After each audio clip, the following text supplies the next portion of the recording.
कर दूंगा सारा कुछ, है ना? बोला नहीं ना नहीं तू कर्म कर। नहीं नहीं, मैं उसी में वही चीज मैंने बोली थी कि हम जब ये स्वीकार कर रहे हैं ना कहीं ना कहीं, कि जब उसी की इच्छा से होता है तो समाज में एक मैसेज ये जाता है कि भाई करने कराने वाला तो वही है।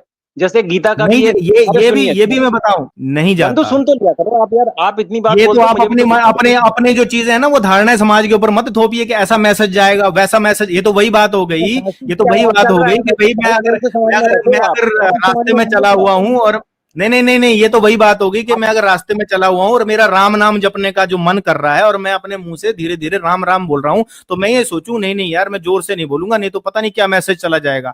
ये अगर हम ऐसे दुनिया के बारे में सोचते रहे ना, तो फिर हो गई भगवान की भक्ति, है ना? ना फिर ना तो ना ना, सारे सुनो मुंह सुनो। अंदर, फिर एक तो तो कोई तिलक लगा कर नहीं जाएगा बाहर। फिर तो यहाँ ये पर यज्ञ भी मत करवाओ डर के मारे, है ना?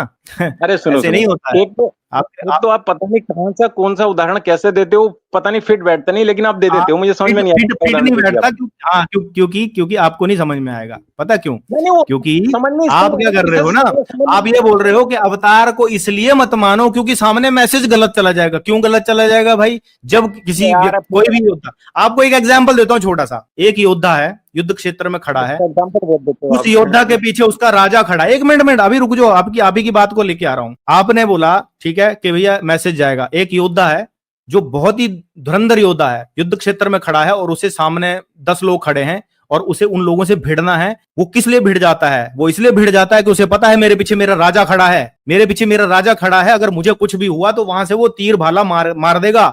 इसलिए वो इस उत्साह के साथ, जोश के साथ उन 10 लोगों से भिड़ जाता है, क्योंकि उसे पता है मुझे बचाने वाला मेरा राजा है। अगर मैं मर भी गया तो मेरे परिवार की रक्षा करने वाला मेरा राजा है। इस सोच के साथ जब कोई लड़ेगा ना, तो वो 10 से नहीं लड़ेगा, वो 10 से नहीं लड़ेगा, वो 10,000 से लड़ जाएगा।